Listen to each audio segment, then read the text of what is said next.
Hey there again, it's Rod Bergeron, and we're doing Drawing for Absolute Beginners again today. And today we're going to look at cylinder. And so there's lots of applications for cylinder, piles of them.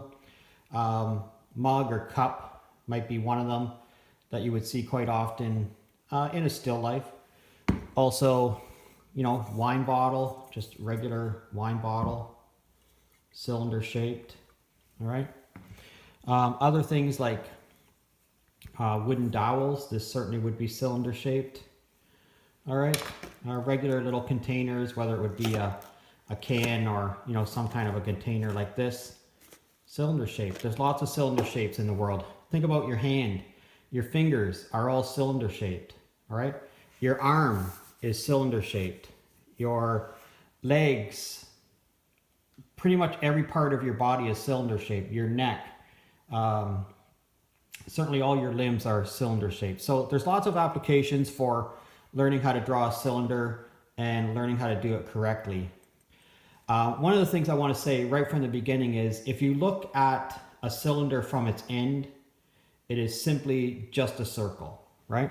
So here's a big cylinder. This is a cylinder that contains just wooden dowels, and if you look at this from the end, you'll see it's just a circle. It's just simply just a circle. So if you learn how to draw a circle correctly, it'll make your life drawing a cylinder a whole lot easier. So one of the things that you probably want to practice is just drawing a normal circle. And it sounds, oh Rod, sounds like something I would do in grade 2, but it may be. But I think often what happens is we draw a circle and we end up with this little bit hanging over the end, all right? Or we end up with our circle not quite circular. And I don't want you to use a compass for this or anything. I just want you to get into the idea of making it into a circle and probably having less of that little tail thing hanging over. More like this one. So it's going to be that you're going to go all the way around and that you're going to stop wherever it is that you started. And we'll look at different strategies for making a circle better later. There's really no such thing as a perfect circle. And of course, this is drawing, and this is not about making it into a perfect circle. This is about getting your ideas onto the page. So if you can practice making a circle for a while, it'll make this, the rest of this a little bit easier for you. But I want you to see is that when I'm looking at this and it's just a circle, as I move it slightly, the circle becomes less circle to the point where it's straight across. All right. So depending upon where it is that you're looking at the object and where the object is will depend upon how it is you draw this. Obviously, if this is sitting on the table and from where it is that I'm looking at it, I can only see, on camera, you can see a little bit of the bottom of the cup, but from where I'm standing, I can't actually see any of the bottom of the cup. The camera is just a little bit overhead. So I need you to get used to the idea that you're most of the time not, especially in an occasion where you're drawing a still life, you're not going to see this part of the cylinder. You're not going to see this end of the cylinder. You're going to see something more like this. And this shape is actually called an ellipse.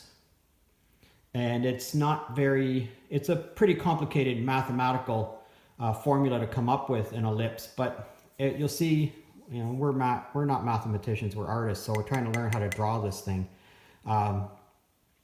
What you need to do is think that what it is you're looking at is not a complete circle, but rather something that's going to look like that. Or depending upon how close you are to the object, it may look like that. So it's sort of a circle that's flattened down a little bit.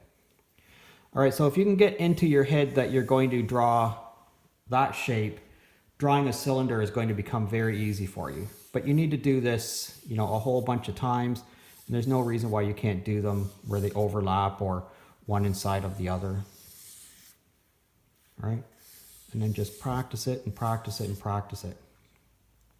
All right, so give that a shot and then come back and we'll do some more with cylinder. Okay, so I hope you practiced this a whole bunch of times and you did like a whole page full of these. If you haven't, I really suggest that you spend some time, draw a whole page of cylinders, or sorry, I should say circles, draw a whole page of circles.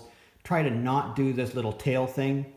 I did the little tail thing here too in the ellipse. And then practice a whole page of ellipses, and that will make your life a whole lot simpler. All right, so I want you to look at this cup and I want you to notice something. This is not flat. All right, this thing right here is not flat. This shape across here is actually exactly the same as this shape across here. So if you get this a little bit closer to you, you'll see that you don't see any bottom, but you only have to move it slightly away till you see a bottom. This semicircle right here is exactly the same angle and dimensions as this one. So why that's useful is because when we draw a cylinder, we need to make the top and the bottom be almost exactly the same. So if this is the top of my cylinder and I draw two lines straight down and stop relatively at the same spot, and then I make exactly the same semicircle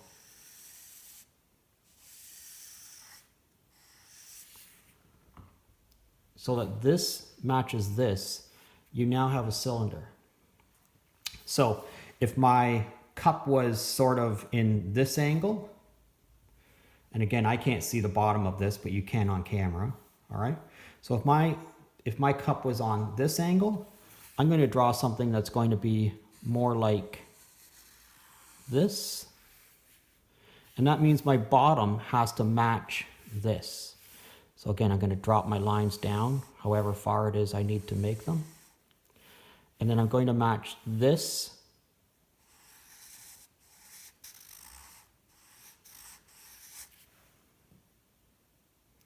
All right, so it's just a matter of matching this semicircle with this one.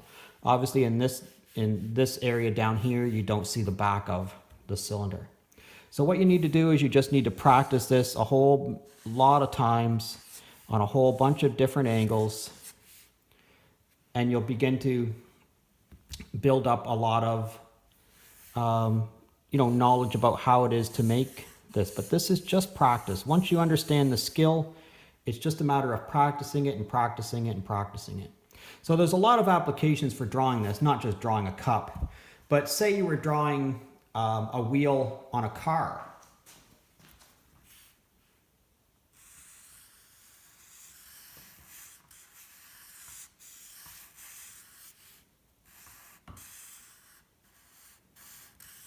A tire on a car is no different than any other cylinder. It's just an ellipse. This one here, I pulled the lines down. On a tire on a car, you're going to push the lines or pull the lines horizontally and then put in your ellipse. So there's lots of applications for drawing a cylinder. I need you to just practice it and practice it and practice it. Go grab yourself Go grab yourself a coffee, or maybe you need a little bit of white wine in you. Whatever you got to do a whole page of these, and let me know how you make out. I'd really like to hear from you. So if you have any questions or comments, please comment on my YouTube channel. I'd love to hear from you. If you don't already subscribe to my channel, please subscribe to my channel and come back and check me out again. Thanks a lot.